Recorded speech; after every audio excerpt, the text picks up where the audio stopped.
Hindi ba pwedeng 10 minutes na lang, brother, kasi nakapag-rebat naman na si Brother Wendell.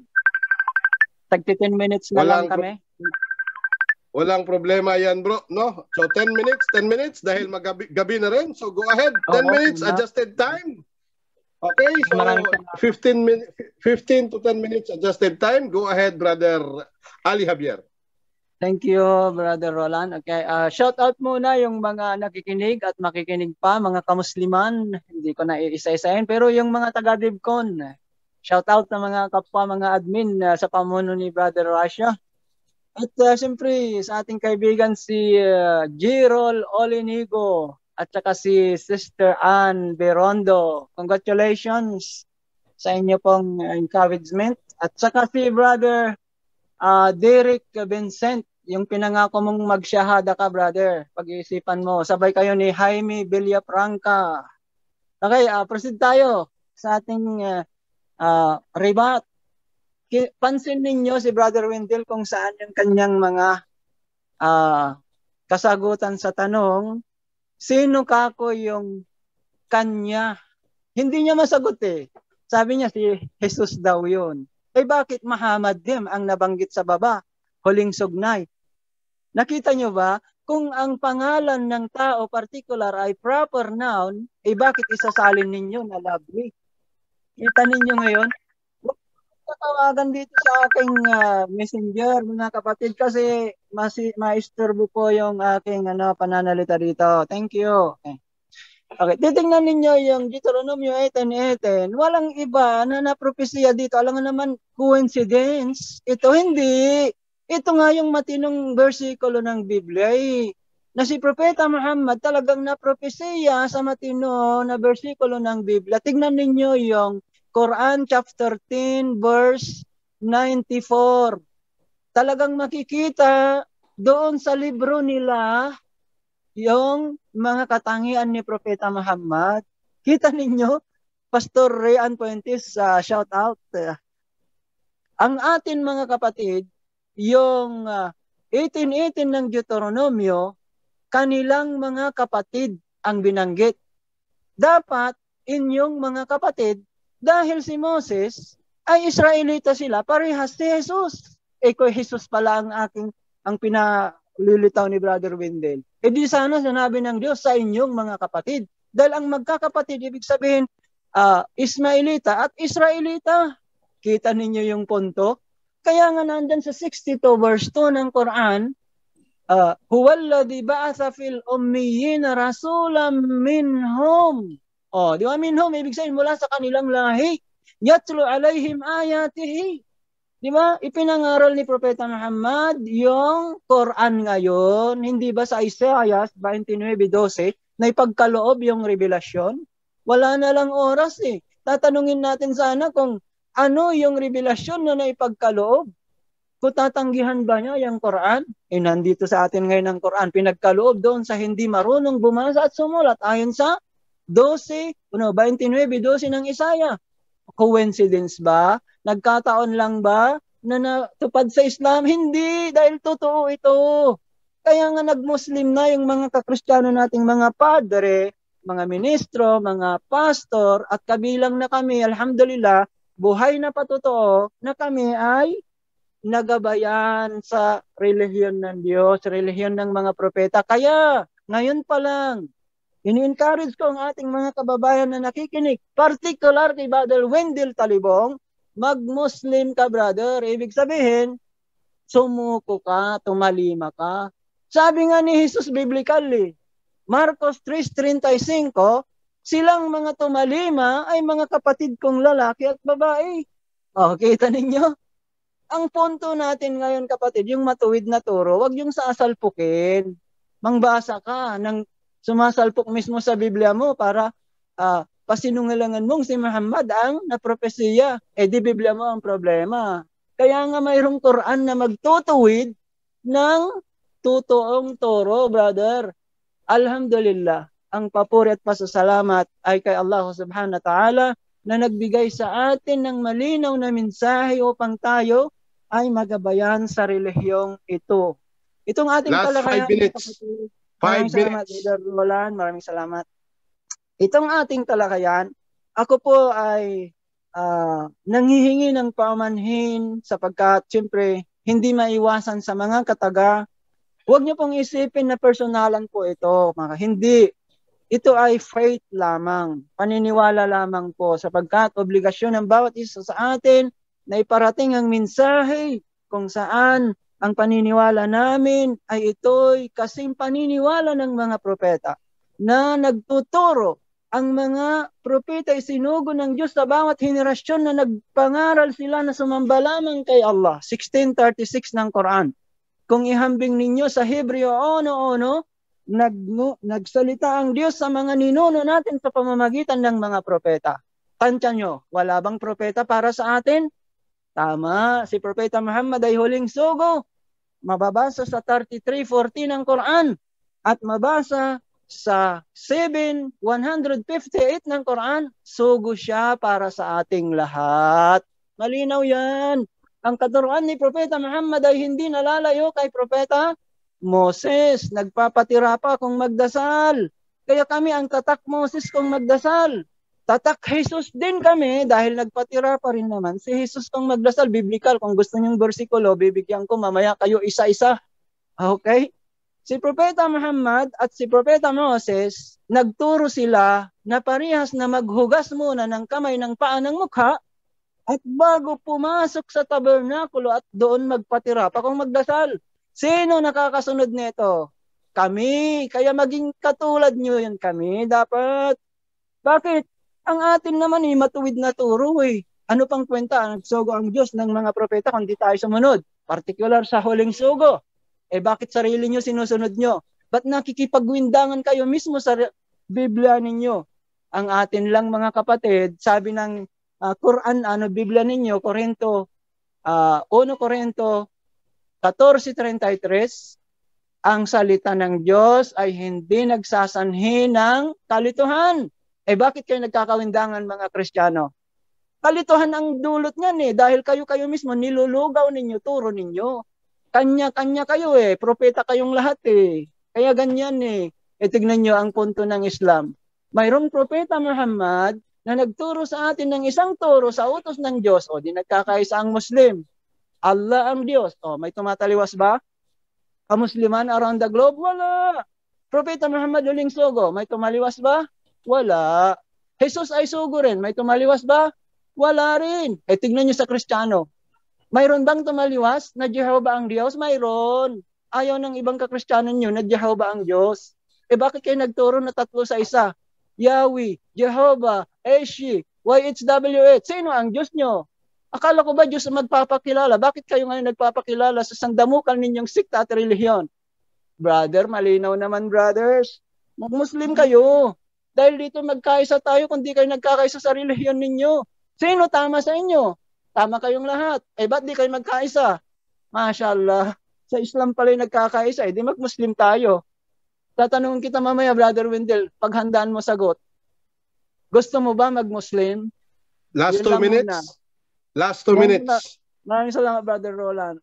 Kaya ang akin, mga kapatid, pagbibigay ng mensahe sa pamamagitan ng talakayan o debate, sa mga kababayan, ang mga kapatirang Muslim na allergic sa debate, huwag po kayo mag-alala sapagkat wika ng kataas-taasan na siyempre ito ay pananawagan po natin sa kanila na iparating ang mensahe ng Islam.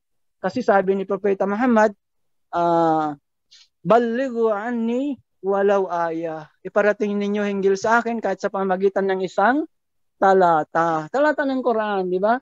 Iparating natin si Propeta Muhammad o aral ng Islam sa pamamagitan ng katulad nito sapagkat sa ngayon, accurate ito. Around the globe, nakakapakinig, nakakapanood, mag-isip ang mga tao. At inshallah, sa gabay ni Allah subhanahu wa ta'ala, mag-Muslim po tayo. Pero imposible naman kung mag-Muslim lahat. Di ba? Talagang mayroon din hindi. So inshallah, dalangin natin na mapabilang po tayo sa mga tumatalima.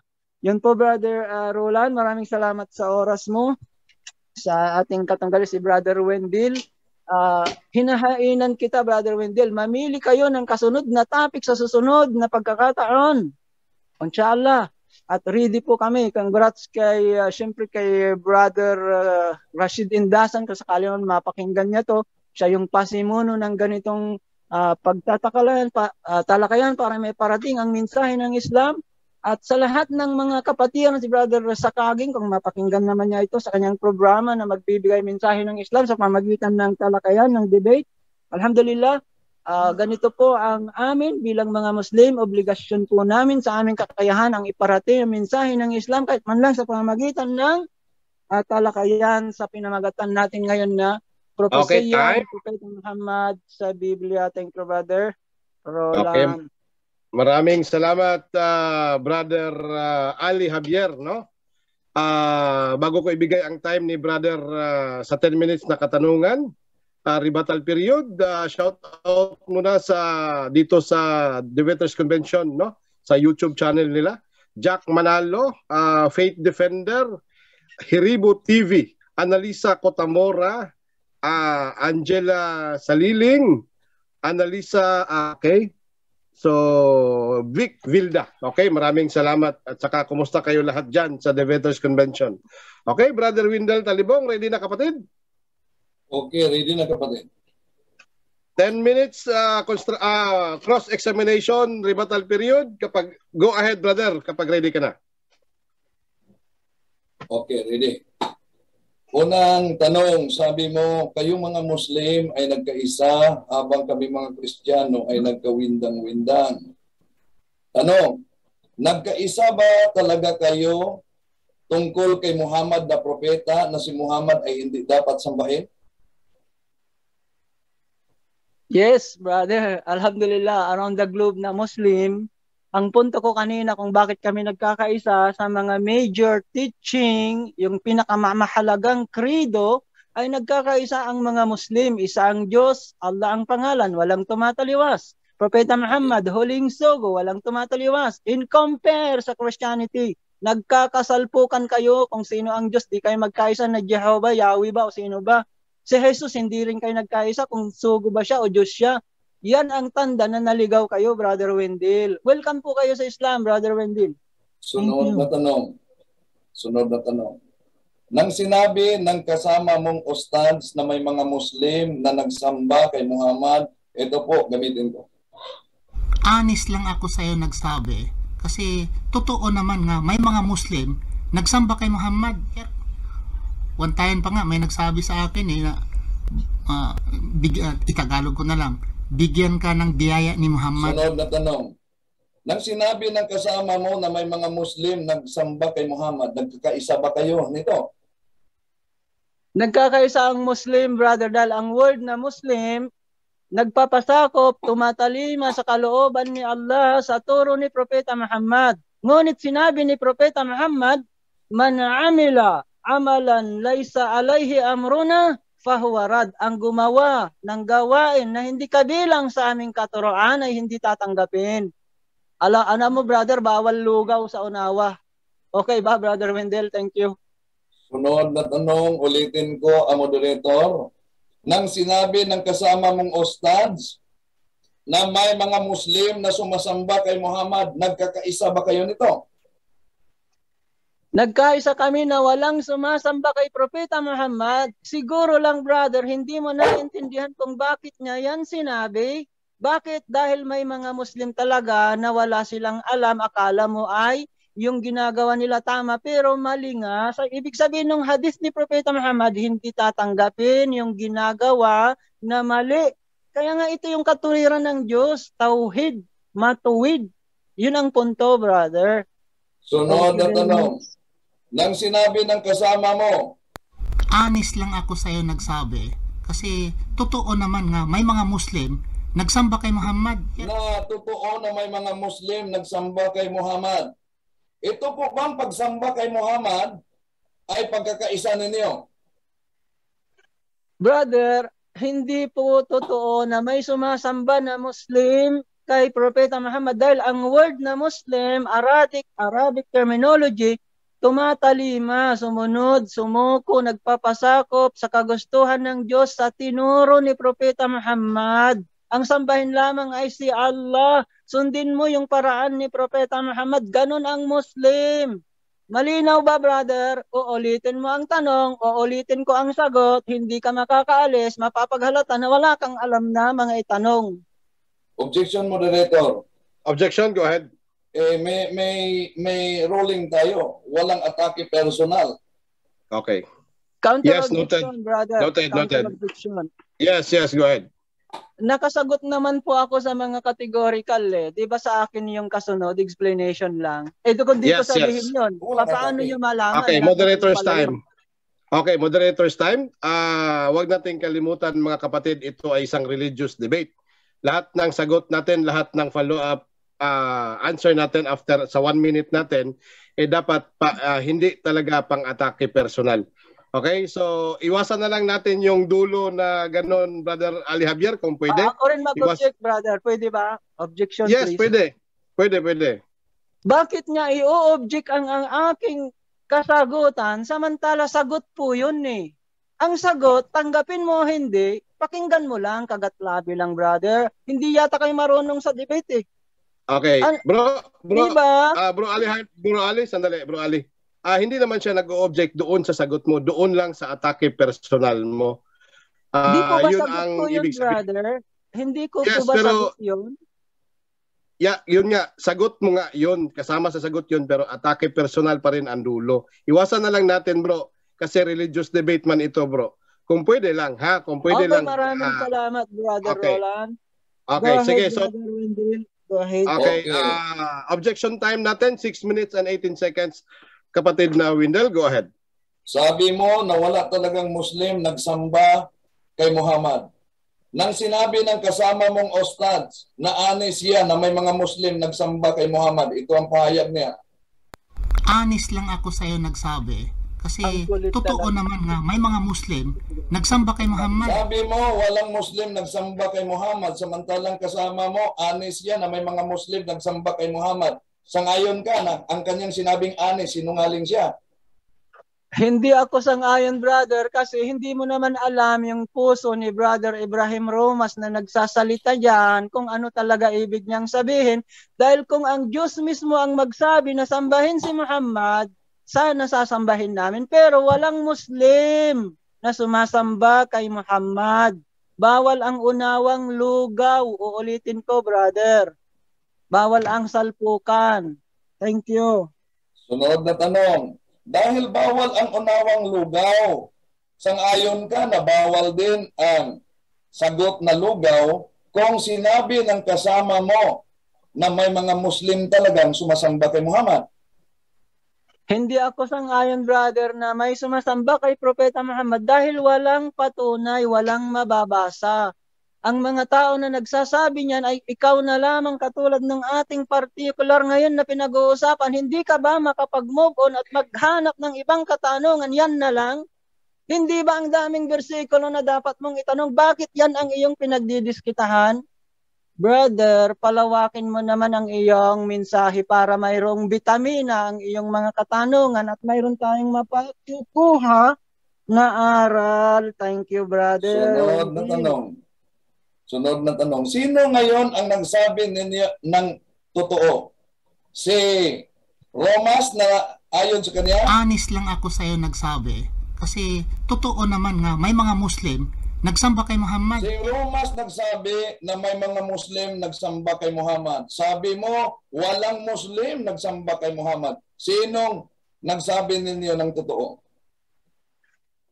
Brother, ako ang nagsasabi ng totoo dahil wala talaga Muslim na sumamba kay Propeta Muhammad. Hindi mo lang alam kung anong kabuuan yung sinabi ni Ibrahim Romas sa pinakikinig mo sa amin dahil kinagurian kang Brother Wendell Talibong, Brother Chap Chap.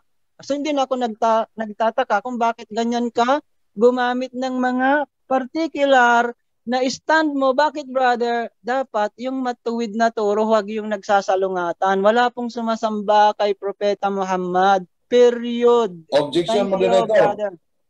Thank you. Okay, objection. Go ahead. Categorical question must be answered categorically. Diba?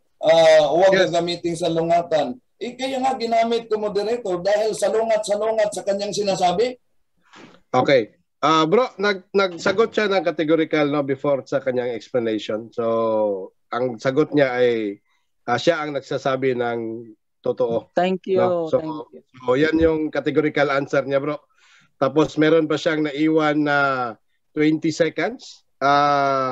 Tuloy ko pa. Bro, tuloy mo na lang, brother Ali Javier. Okay, go ahead.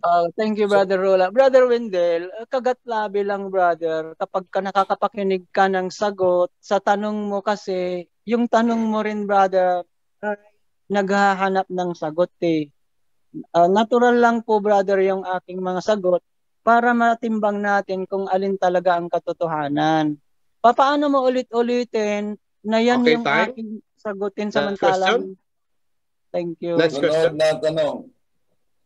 Tama ba ang pronunciation sa kasama mong mga ngaral sa Hebrew gamit ang Song of Solomon? Ito. The Hebrew language, it says, Hikko, mamitakim, mamitakim, Tama ito o hindi? Okay. Okay, ano yung tanong mo, brother? Paki-elaborate mo tanong, please. Moderator, ibalik ko ang tanong. Yes, balik. Time pause tayo, bro. Time pause tayo.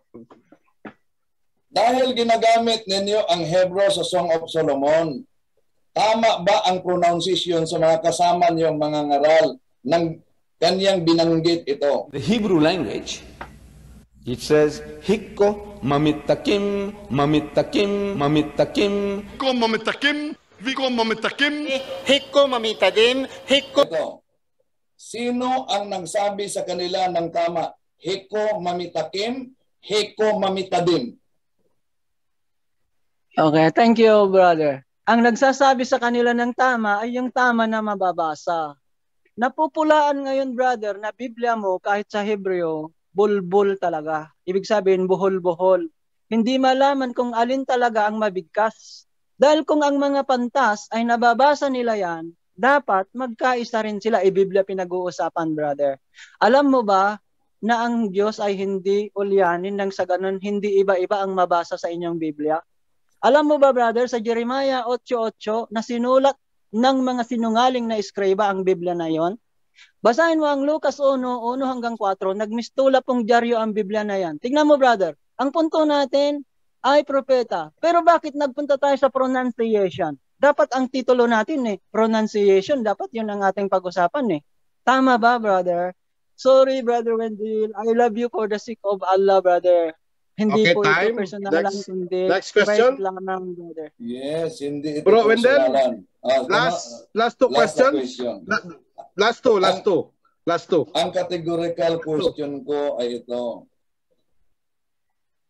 Yung pahayag at binigkas ng mga ngaral nyo, sino sa kanilang tatlo ang nagsabi ng tamang pagbigkas?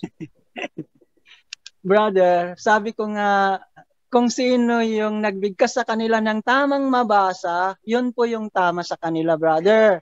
Ngayon, kung may mali sa kanila, sisihin natin Biblia mo. Okay, kasi ang daming salin yan, sandamukal.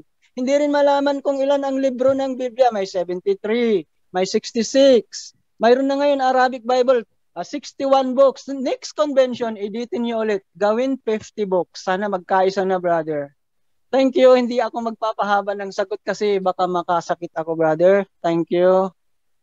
Okay. Last question. Last question. Iparinig ko muli, moderator. The Hebrew language, it says, Hikko, mamitakim, mamitakim, mamitakim. Hikko mamitakim, Viko mamitakim.